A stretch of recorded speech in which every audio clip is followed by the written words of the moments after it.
Hi everyone, welcome to my latest vlog on how women rise, and this time I'm going to be looking at the first of the 12 habits that hold you back.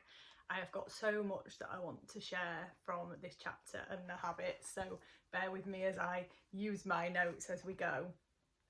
First off, the chapter really starts based on countless interviews that Sally has completed with women leaders. And there's two main areas consistent, particularly when she did some interviews within partnership firms of accountancy law. And that was that when asked the greatest strength of young women in the firm, the resounding answer was their ability to deliver high quality work. And yet when they were asked what young women were worst at doing, again, the most common answer was about bringing attention and visibility to those successes.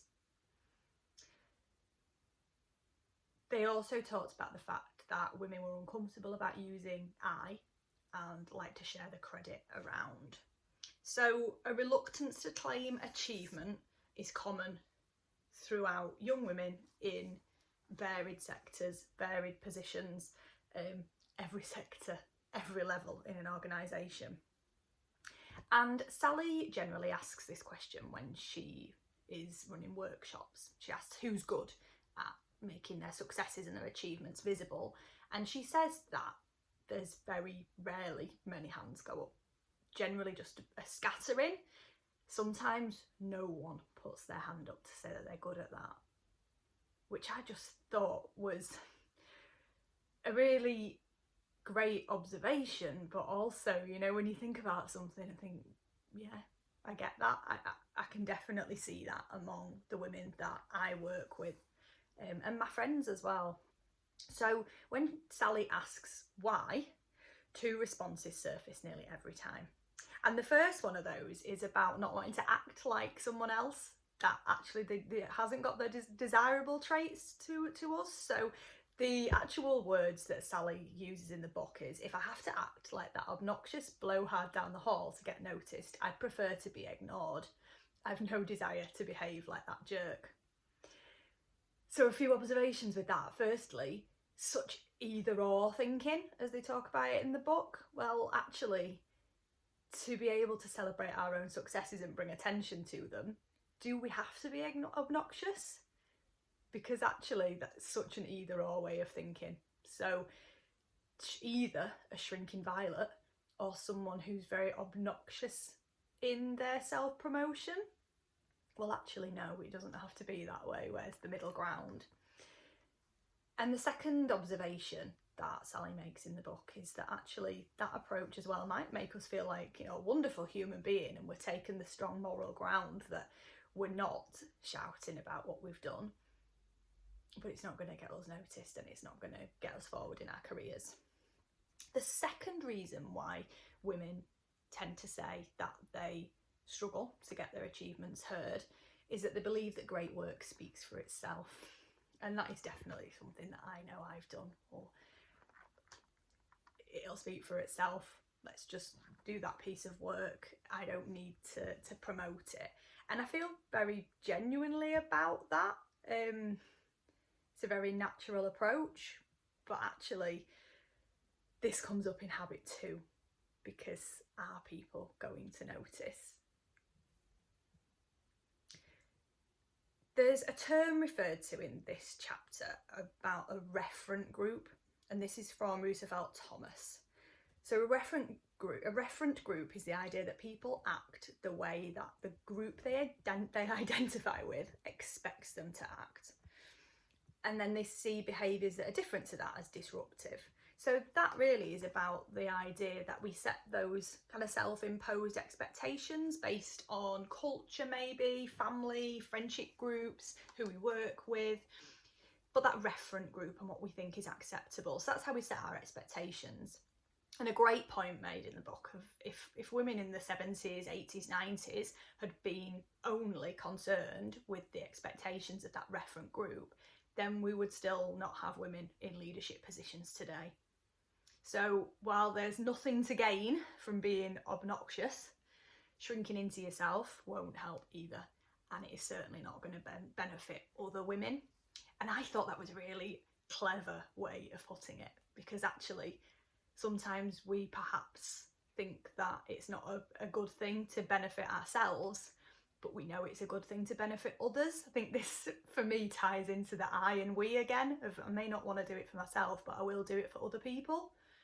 So an interesting point there of thinking, will what I'm doing and how I'm behaving benefit other women? So one of the behaviours specifically that's talked about in the chapter is the ability to say thank you and nothing more. I know I struggle with this one personally. Even personal life, if someone compliments what I'm wearing, I'll usually reply and tell you how cheap it was, or it's something old, or maybe I'll go into the detail of where I got it from, where they can find it. Work-wise, definitely it was nothing, anyone could do it, any one of us could do it, all of those kind of replies. Or even, oh God, really? I thought it was terrible. I was really nervous. So saying thank you and nothing more, I think, is something really powerful to think about.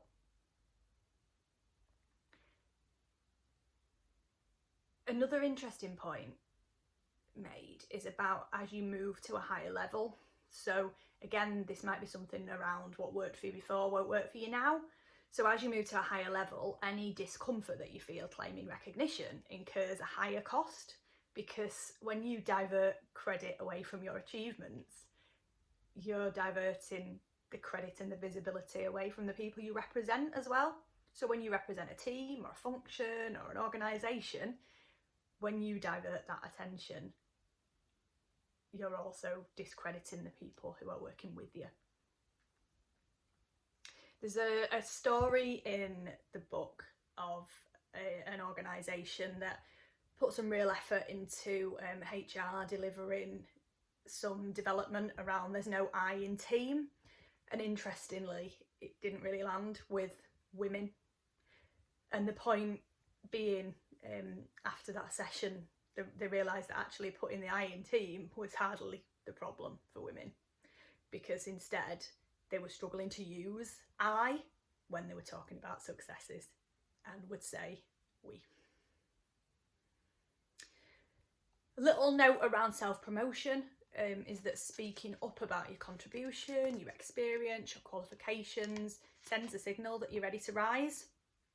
And again, reference is made to some scenarios with job applications where actually search companies said that women are often less assertive than men and more likely to express doubt in their qualifications, experience, ability to do the job role. So on an application, men would be more likely to say, I'm experienced in X, Y and Z, this is what I will bring to the role, even if X, Y and Z aren't actually what we're looking for in a role. Women are more likely to say, I haven't really got the qualifications, but this is what I have got. Big reminder here, I've got it in capital letters in my notes. Remember that you are your primary product. People buy because they like and trust you. So if you remember that you are actually trying to sell you as a product. Mesmerising self-belief is the secret of every great salesperson. I thought that was really powerful. If you were trying to sell a product, you would absolutely show that you believe in it, and people would like you, trust you, buy from a person. So think about that in terms of you being your primary product. Do you believe in it? I'm doing some work around personal branding with a few teams at the moment, and it's really got me thinking with that one about just something else to think about you really are that product, and you have to believe it for other people to believe it. So a real close link to personal brand there. So what can help? 3 things that the chapter closes with to help with this habit. So consider why it matters that your successes have that attention, and what is your main motivation in this quest to rise. Look for some middle ground between that shrinking violet and the shrill self-publicist. Where can you be so that you don't feel obnoxious, but you're able to get that attention for your achievements? And try looking at it through an upside down lens.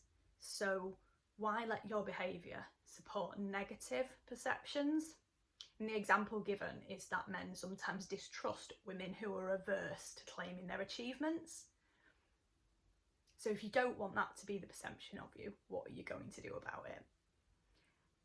And there is a really simple tip at the very end that suggests if you still don't feel able to start to take that credit, then perhaps in a meeting when you've been working on a successful project, get a peer to speak up about you for a few minutes, which isn't exactly boldly taking the lead yourself, but it is making a small step towards getting those successes and achievements noticed. So that's habit 1, reluctance to claim your achievements. What I'm going to go away and do now on the back of this is think about my personal brand, think about my strengths, my passions, and how can I bring those to life on paper. So I'm gonna have a look at my LinkedIn profile. Please don't look at it and expect it to have changed immediately, but I am definitely going to think about how I really celebrate my achievements and successes. Look forward to hearing what you are going to do after listening to Habit 1. If you are reading the book, or just listening to the vlogs and making some notes and thinking of some actions on the back of these, please let me know, because I'd really like to hear the difference that I'm making by sharing the information with you. So thanks for watching, and I will see you with the next habit tomorrow.